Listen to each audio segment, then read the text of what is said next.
In the pantheon of Rajinikanth's greatest villains, who are the most memorable, one wonders? Shall we talk about Sendamare's performance in Mundrumugam back in the 80s? The legendary Alex Pandian acted there. What other movies do we have? Moratukale with Jaishankar as the villain. Was he the best? Well, apart from Rajinikanth himself, we all saw how well he acted in Indiran the Robot. Who else can be a great equal villain to our superstar, right? The name Raghuvaran crops up a few times because, as we all know, Raghuvaran is such a unique voice, and I always felt he could have been a great anti-hero, something like Rajini himself, but somehow maybe certain choices he made so put him in that what they call as a Gunachitra Nadigar, which means it's like a character artist kind of a thing. But wow, what an actor! Yes, we can say that he was in the iconic Basha. Rajini's expertise being taking straightforward scripts from Hindi films and Malayalam films and polishing them up. It's like you buy an old engine, polish it up, put up a turbo on it, and nitrous oxide, and you got a sports car. So Rajini has that knack for polishing things up.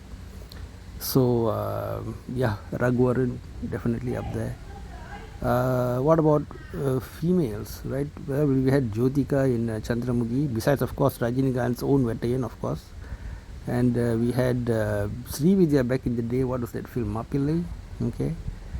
And of course, besides Raghuvaran, another name that everyone will mention is Ramya Krishnan. All right. So in Padayappa, I think many can't forget. It's if there's one, if someone were to ask for one commercial iconic film from Hollywood in the 1990s, then you wouldn't be far off the mark if you said Padayappa, right? That was like peak Rajini right there.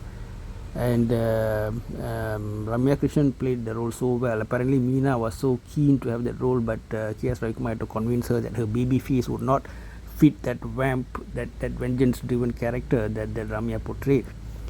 And so lo and behold, people were hyper excited when Ramya Krishnan's name was mentioned as a co-star of Rajini in Jailer. Regarding actors wasted in Rajini film, I think I've done a video on that some time back.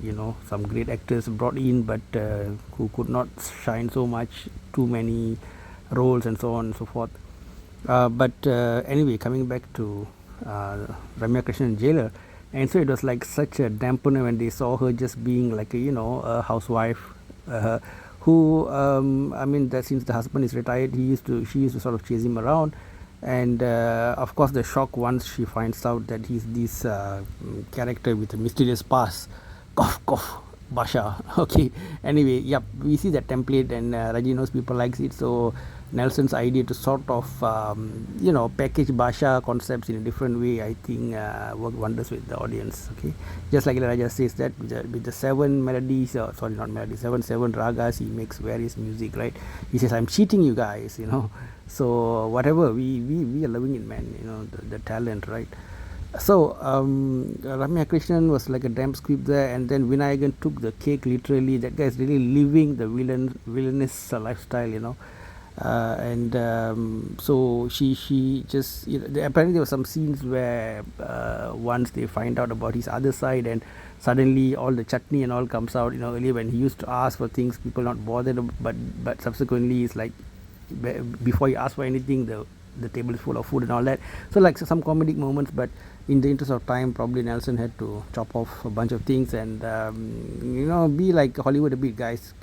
Release some how to say, director's cut or whatever later in OTT. Okay, now anyway, back to this possibility of or thinking of or why would Nelson want to say, hypothetically put Ramya Krishnan as villain in Jailer 2?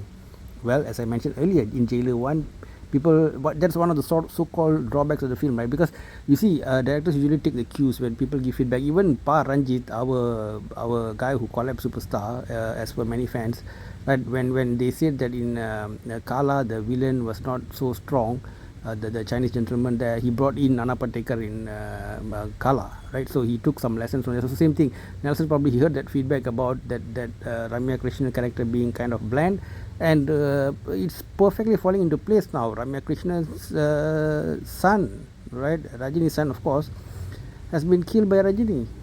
So the plot is right there for you. Ramya Krishnan finds out about this, right? Maybe the daughter-in-law becomes her sidekick. She gathers a bunch of goons, or she might have an elder brother called Balaya. Hello, right? Who knows?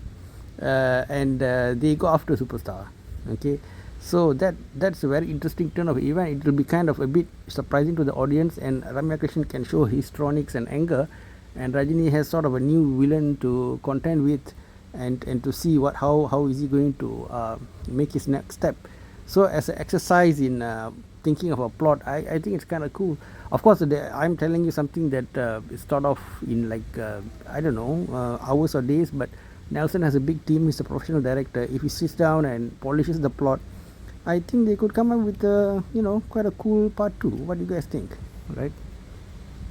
So that is my idea of why it would be cool to have Ramya Krishnan as the aggrieved mother who realizes that her son has been murdered in cold blood by Rajini, and even in that part 1 there will be this scene where she's sort of upset about him for being too idealistic and upright, and that's why bad guys kill her son and all that, right? So if she finds out that Rajini himself murdered their child, imagine, she will lose it. Okay, that's like an obvious plot point to me right there. And of course, as usual, Nelson can bring various people from various sides to gang up. One group on Ramya's side's relatives, and Rajini's usual gang of guys on the other side in a confrontation. And in a sense, if it ends up that Rajini has no choice but she has to incapacitate or kill Ramya Krishnan, okay, I'm sorry, it's so morbid. Part 1 he kills his son, and part 2, but it seems to be like a pattern of Jailer. So if that happens, then yeah, maybe it'll end up with the same thing of him killing Ramya Krishnan and being like she had no choice but to save his life or something. I don't know, maybe it become a mockery.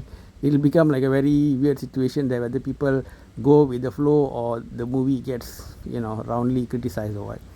But that's an interesting thing to look at. But more likely is that Nelson does not take too big a risk. Probably he will just go along with the traditional way of what Varman told him in part 1 about Varman's big boss finding out that his henchman has been killed and coming to destroy Jailer. So probably to amp up the wow factor in part 2, he might bring some of his maybe Balaya will be his old police friend, maybe Shah Rukh Khan is Jackie Shroff's I don't know, younger brother or something, and put in some stars there. Tamanna maybe gets kidnapped and she does a second item dance or something. So part 2, bigger, better, faster, tougher, whatever you want to call it, funnier, put in some scenes together with Yogi Babu. Now that he's like a guy on the run, he has to like sort of obey whatever the jailer tells him to do. So what do you guys think? Would making Ramya Krishnan as the villain in this film be a great idea or a very poor idea? Do you share your thoughts in the comment section, guys? Otherwise, I'll see you in the next video, and if you have any other topics that you think I should talk about, put it in the comment section.